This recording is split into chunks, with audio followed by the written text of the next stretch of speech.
Bonjour à tous, donc aujourd'hui on se retrouve pour une vidéo où on va voir ensemble les fractions, pas n'importe quelle fraction, les divisions de fractions, on va calculer et donner le résultat sous la forme d'une fraction irréductible. Donc on va faire ça pas à pas et je vais t'expliquer un petit peu les différentes étapes qu'il faut faire. Donc on va tout d'abord inventer une expression que je vais appeler A qui est égale à 15 demi, donc on a notre première fraction. On a dit que c'était des divisions de fractions. Donc on fait notre petite division comme ceci. Et on a 9 quarts. Ok. Donc tout d'abord, on va commencer par supprimer le divisé. Parce qu'en fait, lorsque l'on a une expression de la forme A sur B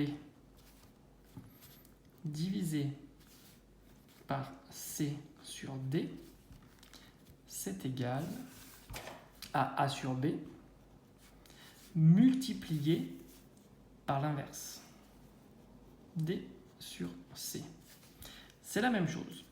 A sur B divisé par C sur D équivaut à A sur B multiplié par D sur C. Donc, pour enlever le divisé, on multiplie par son inverse de la fraction. Donc on a 15 demi, cette fois-ci multiplié, et je vais appliquer l'inverse de 9 quarts qui est 4 neuvièmes. On a cette expression-là de A, donc 15 demi multiplié par 4 neuvièmes. Donc là, c'est beaucoup plus facile, évidemment, puisqu'on a une multiplication, et il nous suffit tout simplement de multiplier par 15 par 4, divisé par 2 par 9. Évidemment, on ne va pas faire ça, puisque nous, ce que l'on veut, c'est avoir une fraction irréductible.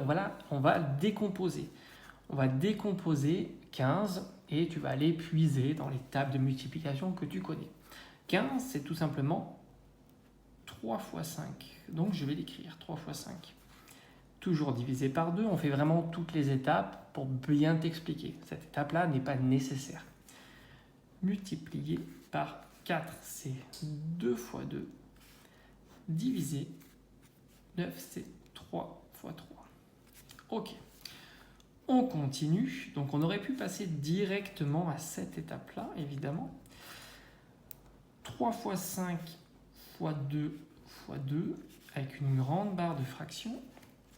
2 fois 3 fois 3. On est pratiquement au bout. Nous, ce qu'on veut, c'est rendre la fraction irréductible. Donc, on va simplifier en haut et en bas. Donc, lorsque tu as une expression en haut et en bas, on peut barrer, ça équivaut à 1. Et tu peux autant barrer le 2 et le 2 de part et d'autre. Il nous reste donc A qui est égal 5 fois 2, 10, et le 3 en bas. Et là, on a notre expression de A qui est irréductible. Donc voilà, maintenant tu sais comment faire des divisions de fractions. N'oublie pas, la règle, elle est là. Ça, c'est très important.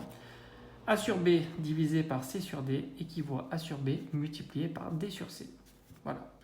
Divisé par une fraction équivaut à multiplier par son inverse. Voilà, j'espère que tu as bien compris et n'hésite pas à mettre dans l'espace des commentaires si tu as quelque chose ou tu as un doute, j'y répondrai volontiers. Allez, à bientôt.